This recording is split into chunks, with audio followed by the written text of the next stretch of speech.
Pemirsa, lantas apa faktor yang membuat P3 dan PSI gagal ke Senayan? Masihkah ada peluang untuk mereka lolos ke parlemen melalui gugatan ke Mahkamah Konstitusi?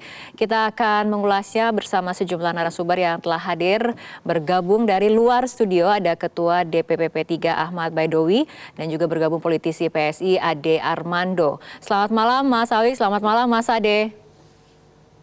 Malam. Baik, dan di studio juga telah hadir Direktur Eksekutif Politika Research and Consulting, Mas Rio Prayogo. Selamat malam, Mas Rio. Selamat malam. Oke, terima kasih telah hadir di studio Metro TV. Tapi kita diskusinya akan mulai dari Mas Awik terlebih dahulu. Mas Awik, ini adalah kegagalan pertama P3 lolos ke Senayan dalam kurun waktu 50 tahun terakhir. Apa yang terjadi?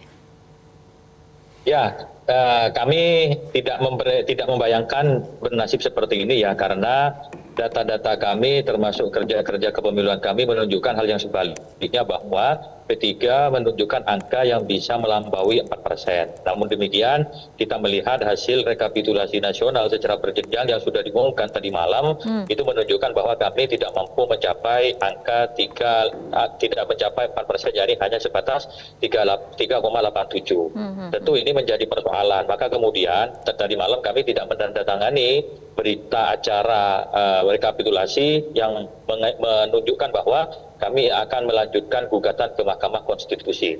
Oke, Mas Awik, tapi kemudian ada yang menilai tanda-tandanya sebetulnya sudah terlihat sejak jauh hari. Misalnya dari hasil survei mayoritas lembaga survei kan sudah meramal hal ini karena elektabilitas dari P3 ini kan memang konsisten berada di peringkat bawah. Ya. Memang selalu ada di bawah, tetapi menunjukkan angka grafik yang terus naik. Dan berdasarkan pengalaman yang lalu, semua lembaga survei itu kan tidak pernah memotret P3 lolos, tapi ketika pemilu itu bisa lolos. Kemarin memang kita sudah memprediksi bahwa P3 akan terkoreksi suaranya, tapi tetap bisa melampaui ambang batas parlemen. Nah, hasil survei itu selalu kita analisa, dijadikan rujukan dalam melakukan kerja-kerja politik kepemiluan. Sama sekali kita tidak pernah mengabaikan hasil survei. Setiap hasil survei selalu kita perhatikan, selalu kita potret dan sebagai pelecut semangat, dan kita tunjukkan bahwa sebenarnya survei itu kan bukan hasil pemilu. Namun demikian, ternyata hasil analisa kami terhadap pergerakan angka survei dan dipadukan dengan kerja-kerja lapangan itu di data internal menunjukkan hasil yang cukup signifikan, yakni melampaui angka 4%. Namun demikian ternyata KPU memutus, hasil KPU-nya berbeda.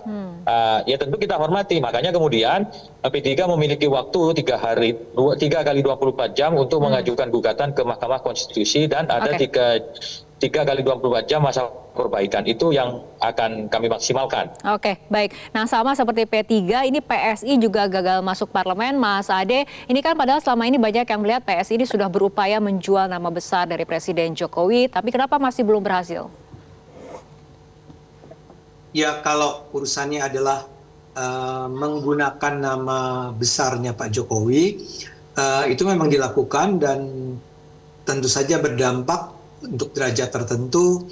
Tetapi barangkali kan kehadiran Mas Kaesang di PSI itu sebetulnya di saat-saat terakhir ya, di bulan-bulan terakhir, belum cukup sebetulnya dibangun sebuah narasi, sebuah frame, sebuah image tentang bahwa Pak Jokowi itu pada dasarnya adalah partainya PSI gitulah kira-kira ya. Itu masih dalam proses dibangun terus tuh, building the image itu masih berjalan terus, sementara PSI terus diserang kanan kiri dengan segala macam fitnah dan hoax, dan memang kita mengalami kesulitan untuk bisa seringkali untuk menjawab secara terbuka ya fitnah dan hoax tersebut, sehingga memang kondisinya tidak terlalu sehat nih buat PSI ketika itu. Oke, baik. Tapi buat PSI sebetulnya kita sudah melihat sejak survei-survei yang dilakukan oleh begitu banyak lembaga survei sebelum hari H, sudah terlihat bahwa memang harus ada kerja keras yang luar biasa yang dilakukan oleh PSI untuk bisa mengejar angka parliamentary threshold. Apalagi juga kemudian pada saat yang sama PSI itu adalah partai yang betul-betul mengharamkan politik uang ya. Money politics itu betul-betul kita haramkan, sehingga memang banyak barangkali dianggap di lapangan itu dianggap bahwa ada kegalauan lah di kalangan rekan-rekan atau kader-kader PSI yang melihat bahwa ada begitu banyak partai lain atau diduga ada begitu banyak partai lain yang melakukan politik uang, sementara kami sendiri tidak punya kesempatan untuk melakukan itu, atau bukan tidak punya kesempatan, tapi kami mengharamkan adanya money politik semacam itu. Jadi memang tidak mungkin, Mbak. Oke, nah kita dengarkan pandangan dari Mas Rio juga bagaimana kemudian fenomena yang Anda cermati dari dua partai ini, P3 sebagai partai tertua yang menjadi peserta pemilu dan kemudian partai PSI yang diasosiasikan dengan anak muda. Dua-duanya kemudian tidak lolos ke parlemen. Nah, pertama kalau P3 sebenarnya juga tidak mengagetkan ya, karena dari survei-survei terakhir survei kami menunjukkan bahwa P3 juga memang kesulitan untuk mencapai angka 4% sebagai syarat dari PT. Kalau PSI jelas juga sangat kecil ya, brand PSI di daerah-daerah di Indonesia ini juga relatif kecil, belum terbangun seperti yang kata Bang Ade tadi sampaikan. Salah satu variabelnya tentu adalah bagaimana mentransformasi citra Jokowi, positif Jokowi ya kepada partai PSI. Mungkin lebih banyak baliho daripada kader PSI yang di lapangan. Ya itu satu fakta. Yang kedua, khusus untuk PSI sebelum nanti ke P3 lagi ya, saya melihat memang kegagalan PSI di antara 2019 ke 2024 ini tidak berbeda, yakni salah dalam mendiagnosa basis pemilih. Ya, basis pemilih seperti apa yang salah? PSI terlalu fokus pada anak-anak muda yang karakternya itu perkotaan. Sementara basis kita itu lebih tersebar di wilayah pedesaan. Ada masalah di level akar rumput artinya? Iya, di akar rumput itu yang terjadi dari persoalan gitu ya. Yang ketiga, saya melihat pull faktor belum ada di lapangan gitu ya. Komposisi caleg-caleg PSI itu tidak bisa menarik dukungan dari akar rumput ya.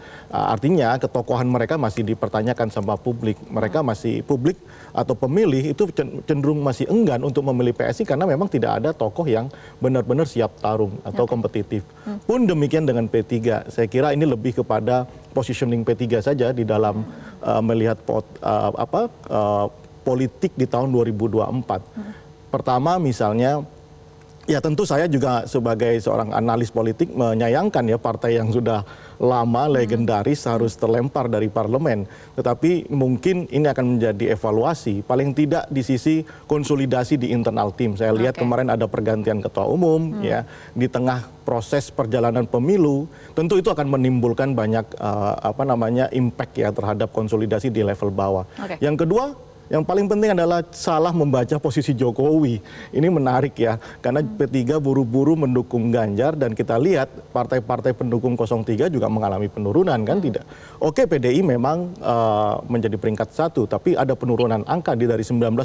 Artinya pilihan capres juga tidak memberikan kotel efek kepada P3. Iya, ya harus diakui seperti itu. Ketimbang PAN misalnya yang kemarin menyatakan dukung Ganjar, tapi tiba-tiba membelokkan dukungan kepada Prabowo melihat Jokowi juga memberikan dukungan Prabowo. Nah itu saya kira kompleksitas variabel yang mengakibatkan P3 hari ini kesulitan untuk 4 besar. Tapi kita lihat nanti upaya di MK seperti apa, Rara. Oke, baik Mas Awik, mungkin tanggapannya mengenai tadi ada konflik internal di P3 dan juga positioningnya seperti itu.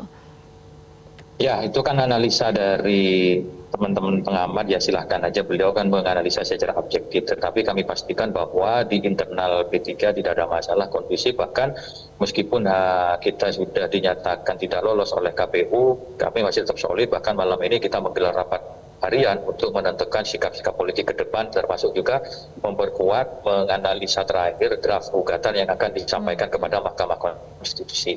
Artinya secara struktural partai kita tidak ada masalah, soal kemudian angkanya masih belum ke 4%, kan masih ada satu tahap lagi yakni di Mahkamah Konstitusi. Namun harus diakui bahwa pemilu presiden bersama dengan pileg berbarengan ini membuat pemilu kita semakin rumit, dan P3 sudah 2 kali pengalaman mengikuti pemilu serentak ini.